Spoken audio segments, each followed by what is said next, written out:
Hi, this is Maya Maida, and you're listening to the Food Solidarity Podcast, conversations with people around the world who are using the power of food to create local change.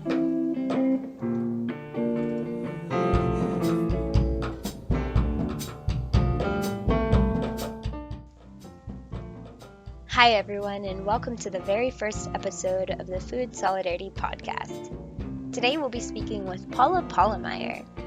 Paola is the founder of Platos and Fronteras in Medellin, Colombia.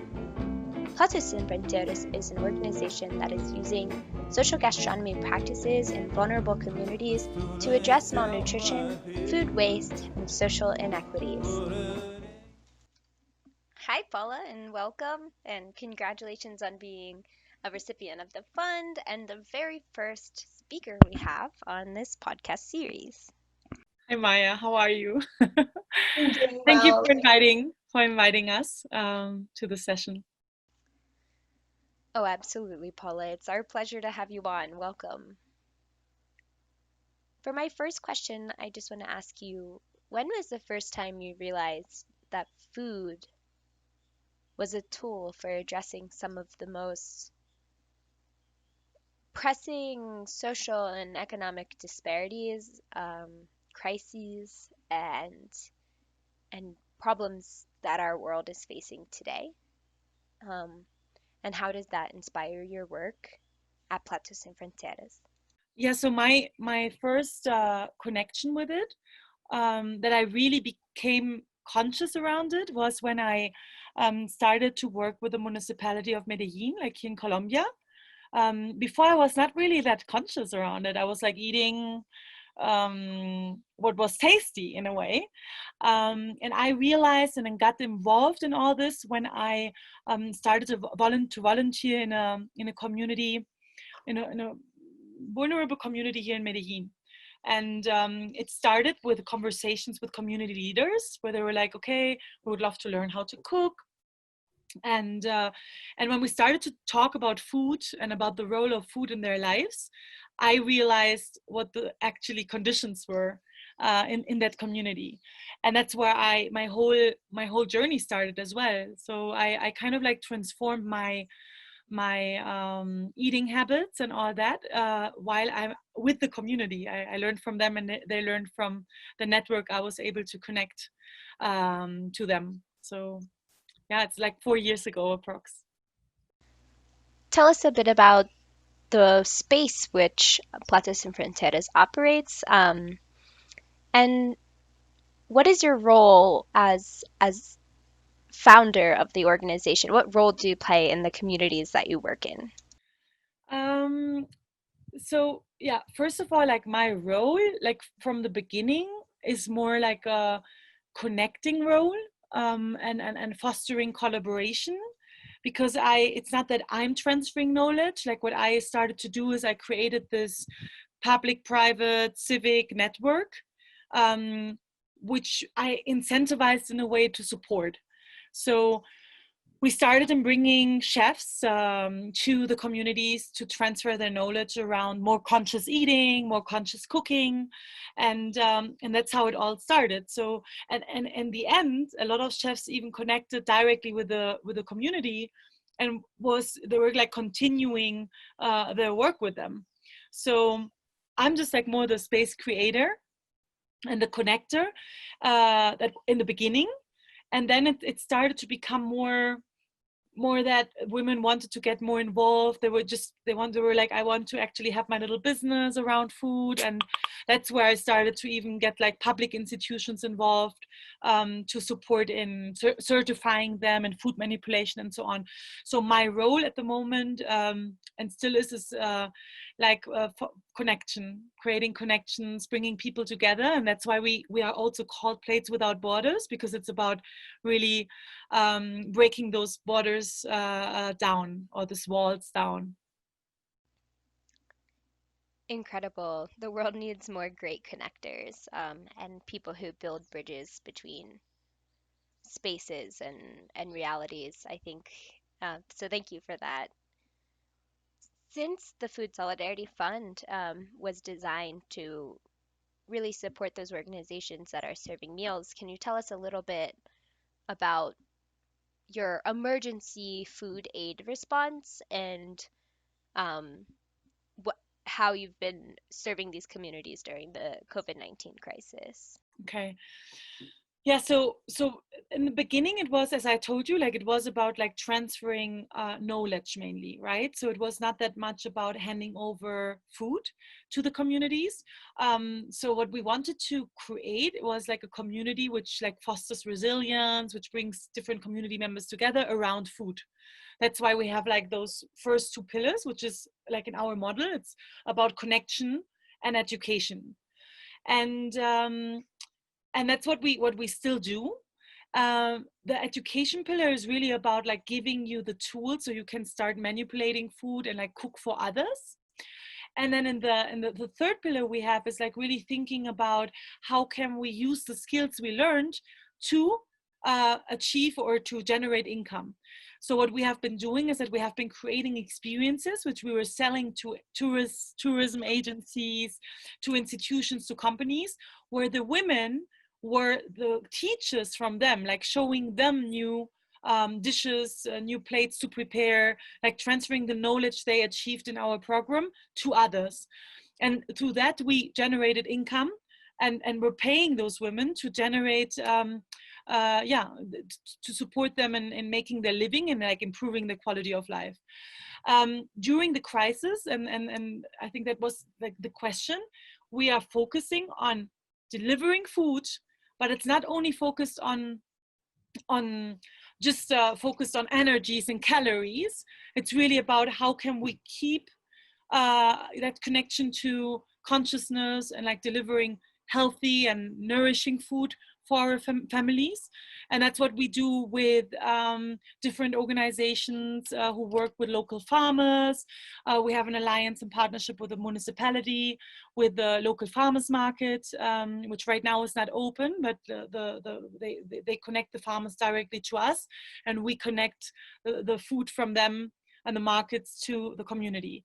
Um, so that was our main focus at the moment, like to really focus on bringing fresh farmers, local farmers markets to the people who most, and to the families mainly who most need it right now. Amazing. And so I'm sure that many organizations right now are kind of being forced to rethink how they typically operate, especially during the coronavirus. What are some of the challenges that you're facing that either are global challenges right now or specifically local in the face of the pandemic? Well, the biggest challenge in the beginning was that I couldn't go to the community anymore with our team, and we couldn't gather anymore. Platos in Fronteras, like the heart is being together in workshops, communicating, cooking together. So that I think most of us had to like face that challenge. And then the other thing is that, and then the second challenge, if you can't gather anymore, was about connectivity. So how do I reach community members if they're not connected, if they don't have internet, if I can't communicate with them, right? So that was like the first phase, like kind of like really figuring out what would be the best communication channel to stay in touch with them. And then it was mainly about how to deliver as fast as possible meals and food to the people, to the most needed. And how do I actually define who are the most needed? That was also really interesting. Like, and there it was again like a call to this co-creation pillar, which is like the only people who can tell us are the people who are in the community. So it's about this really strong collaboration with community leaders to guide us and which families to support with the donations and the aid which comes in. Right. So yeah, like you were talking about local challenges. I think it's connectivity, and it's about finding really efficient ways on delivering food to the most needed, and not to the people who might gonna take advantage of that support. Absolutely. I feel like that is always a challenge, as even if you're in this space, maybe every once in a while, but not permanently in that space. It's like, how do you understand that context? And yeah, I mean, it's not an easy thing to identify need, I think, and that is something that's often overlooked in a lot of international development, is that when there's a need, that's great. And that's, you know, something like food, like people really are hungry to try to figure out, you know, if maybe that help will be taken advantage of, or maybe not utilized in the way that it was intended to be. And I can't imagine, I'm sure it's much harder now, especially when you can't go into the community at all. And it's much harder now as well, because I mean, in Colombia, we have the situation that almost like 40% are not formally employed, right? So they're like living in the informality. And we have so many people who lost their jobs. So how do you then categorize who is in most need if most of those formal workers, they were living like day to day, right?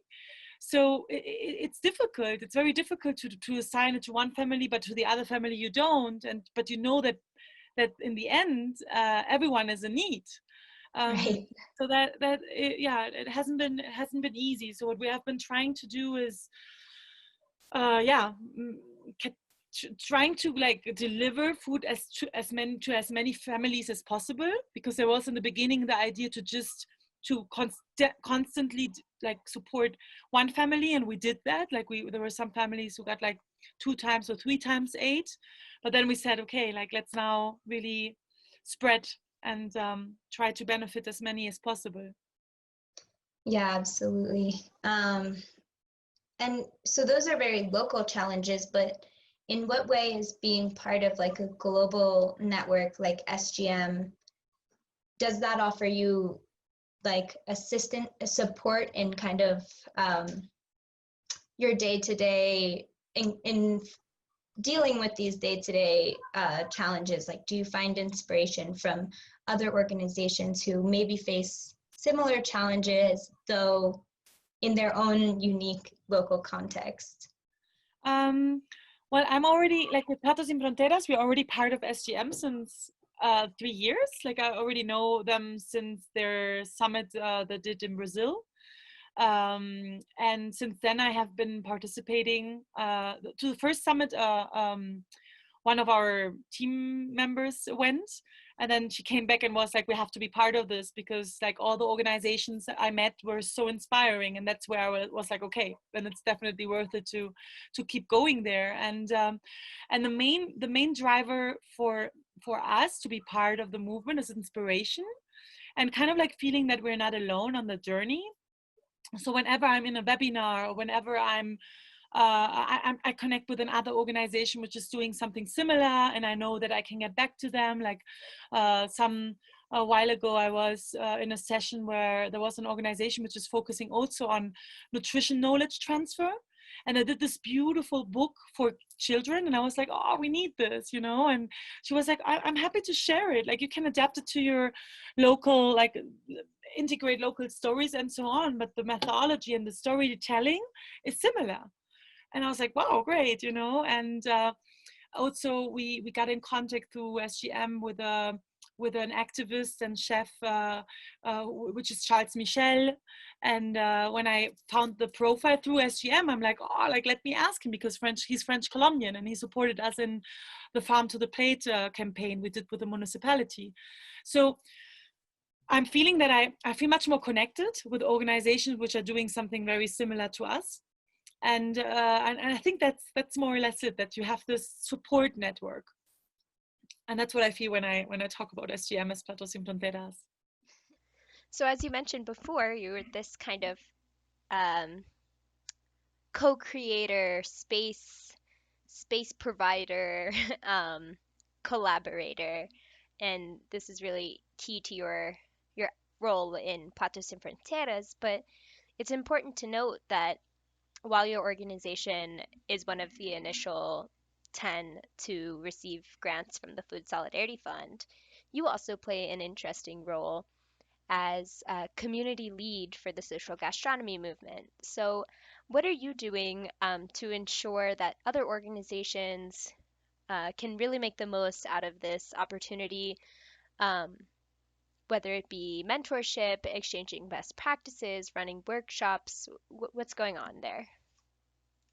Um, so I feel already connected because I have been following on social media, like who was selected, and I kind of like looked at them, and we're all approaching the same challenge. We're all trying to like minimize as much as possible food insecurity in our cities or in our region, and so I feel very much connected to them. And I can't wait to meet them all and to kind of like what I feel. It's like, okay, we're going to have 2 months or 3 months where we're going to be executing the fund, and the idea is like probably to support each other, to share stories. If someone is looking for support from a food bank, how do I do it? Like those are all things I'm trying to prepare right now. And I also got really inspired by one of the members who has a project which is called Food for All, Comida para Todos, and by a mentor which actually selected the organizations, which is NAS, who has the Migrant Kitchen in New York. And I had some conversations with them, and one of them was like, you need a physical space. Like, don't, do have a physical space where you can inspire others, where community leaders can come to. And like those little triggers already change something in how I'm going to be approaching the strategy, right? I got inspired by the presentation from Comida para Todos, like how they set it all up. So so I really hope that with that support network, I can like achieve the highest impact possible for our community.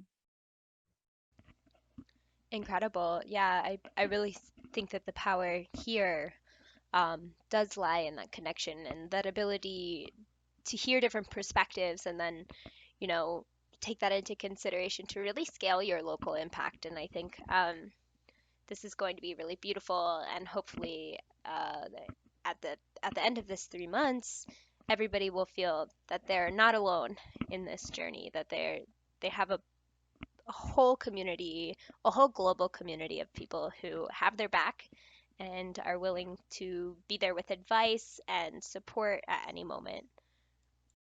On that note and that spirit of collaboration, I'd like to introduce Alejandra Bautista, this communications intern from the social gastronomy movement. Ale is located in Bogota, Colombia, and I'm bringing her in today to ask you some questions, Paula, that are maybe more, can provide us with some more local context.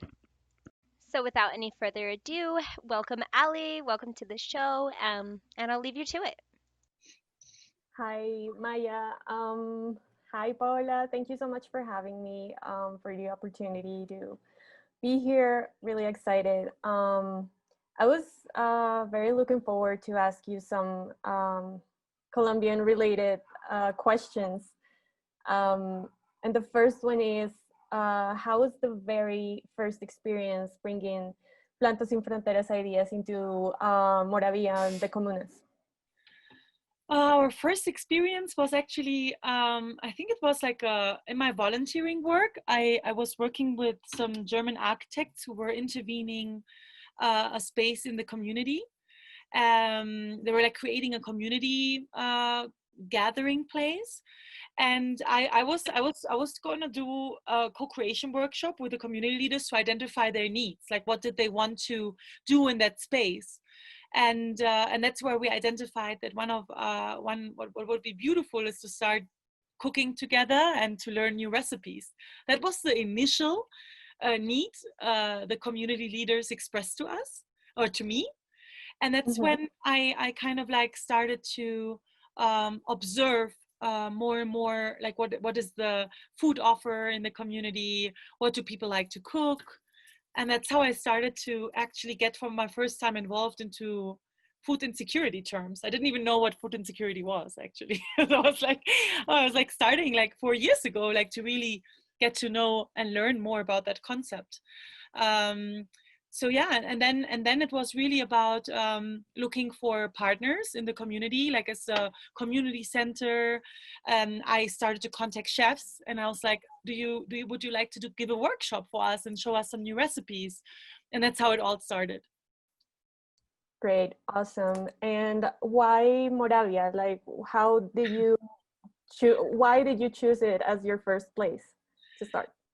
I think it's a little bit about what just happens. Like I worked to that time. I was still employed to that time with the innovation center of the city. So I worked like for 4 years for the municipality of Medellin, and that innovation center is located in the north of the city, which is um, low income communities, and it's a conflict area in a way.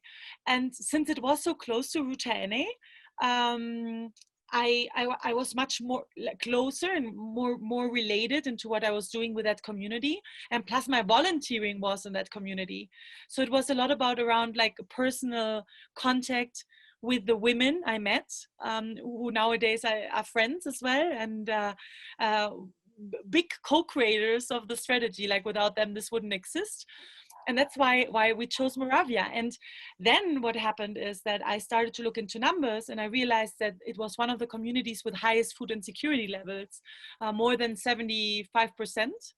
So I was like, okay, like I'm definitely going to be focusing and keep focusing on Moravia.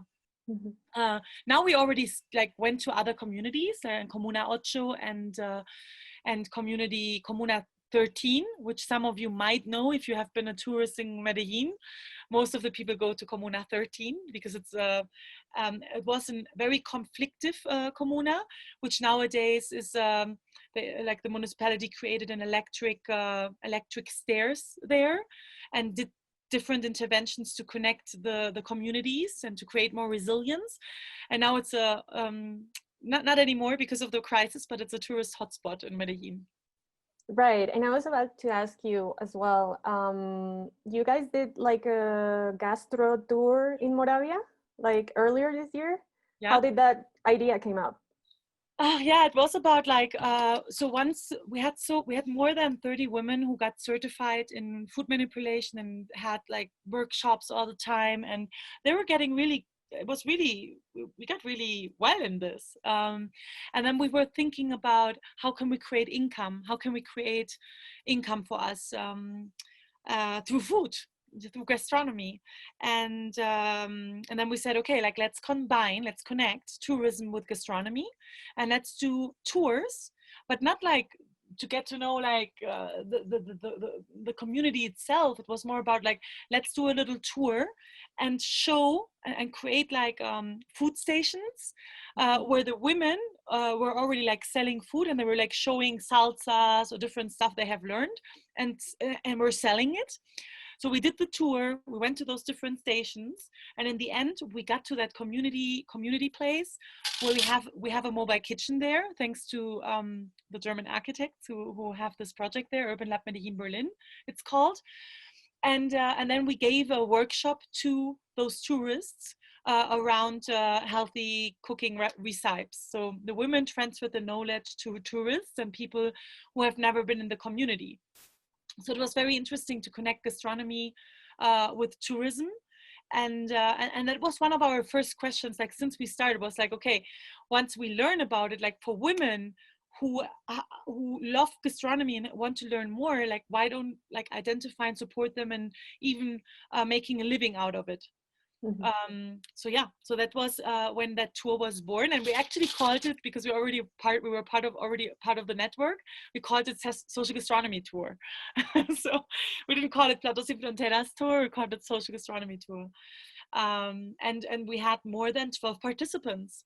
So we sold 12 tickets in a way, and we paid all the women, and we paid the food, and we had some additional income to keep supporting our social work. So yeah, and then we had to That's stop beautiful. prices. Yeah.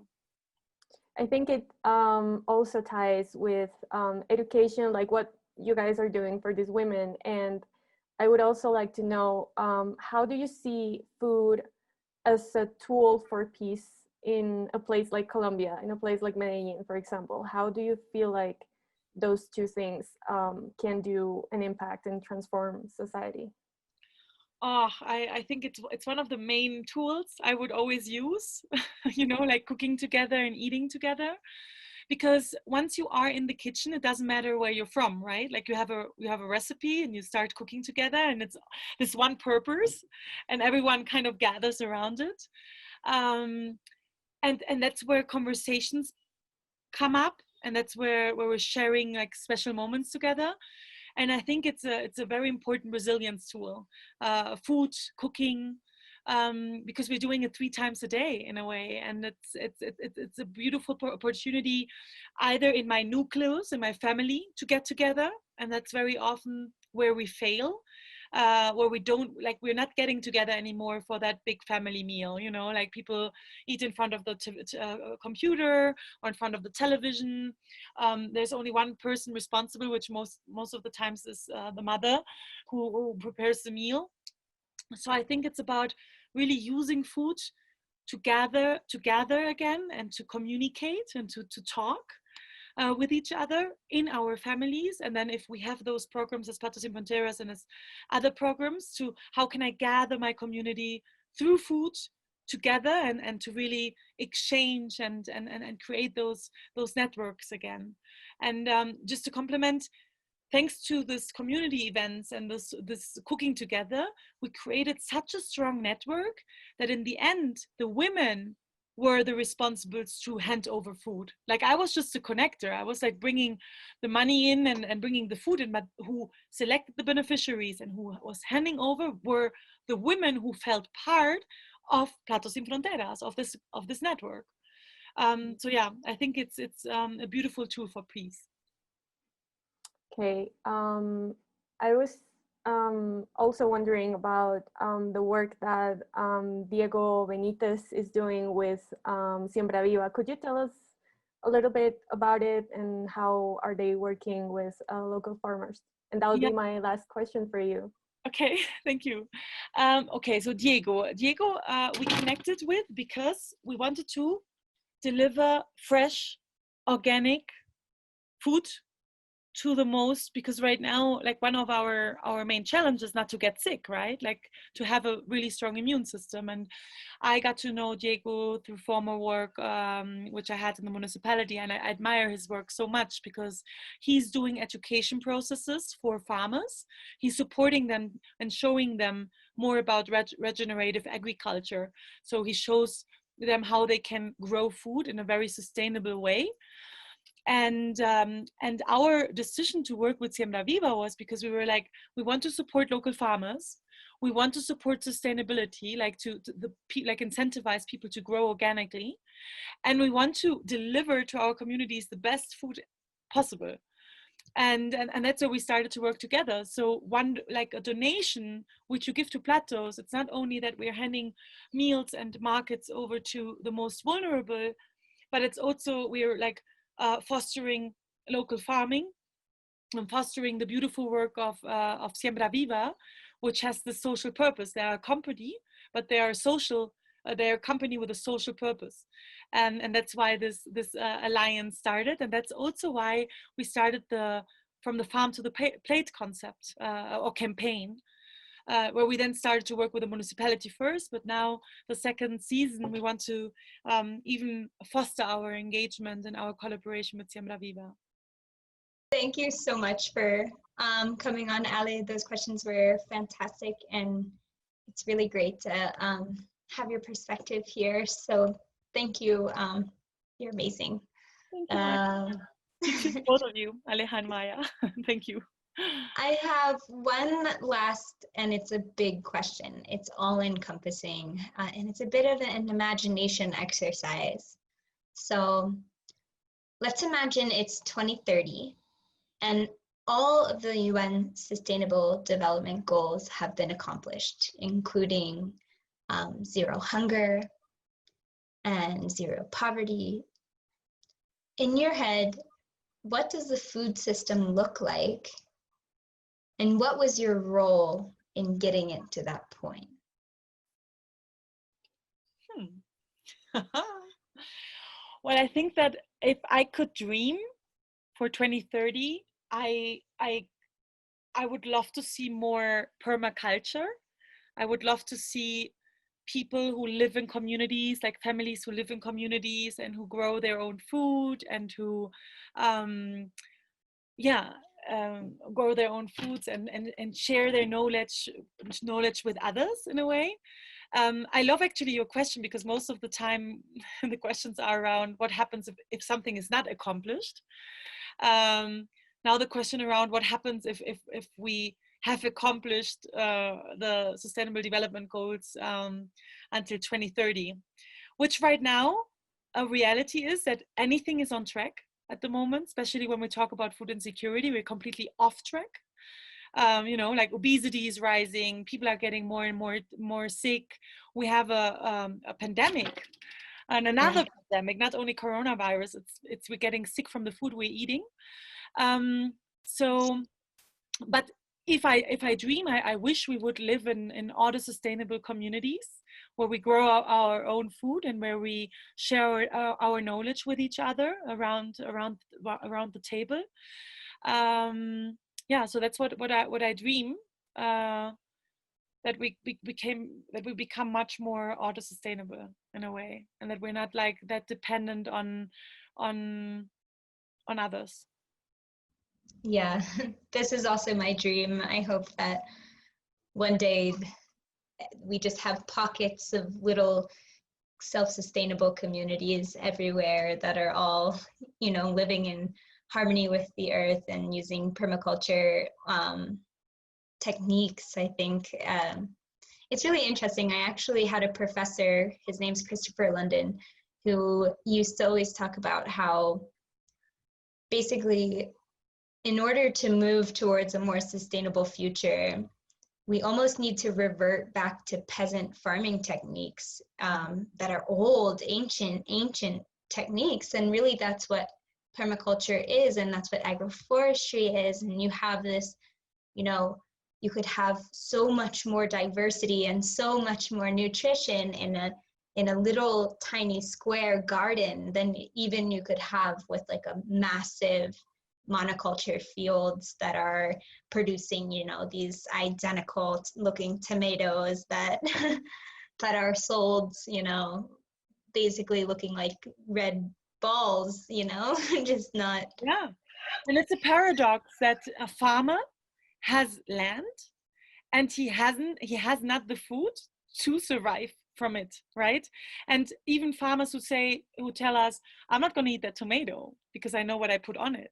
And I'm like, wow, okay, like, they don't consume their own food, and that can't be. That's not sustainable at all. So I love what you just mentioned, that we need to get back to those ancient techniques. We have to get back and connect again with nature.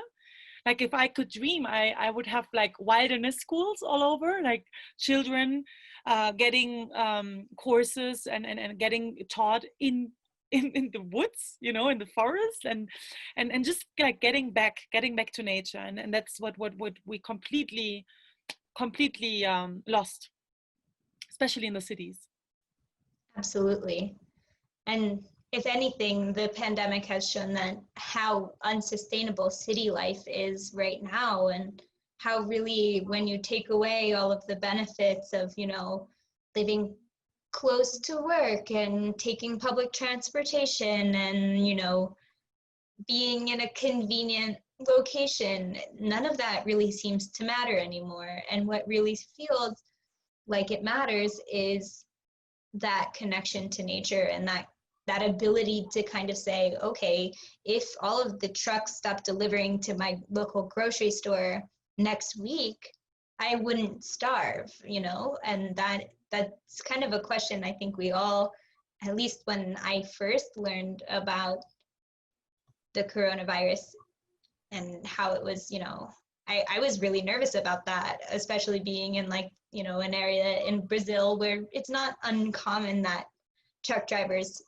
go on strike, or distribution is halted for some reason. And I think the first thing I did was start taking leeks and any vegetables I could regrow and putting them in water glasses around my kitchen and then planting them outside in the garden. And I've always been interested in regenerative agriculture, but I think that that really pushed it into the forefront for me that, wow, we really have to take food into our own hands now and stop relying on this kind of hidden system that exists without us knowing what goes on and knowing what goes into it. So super interesting.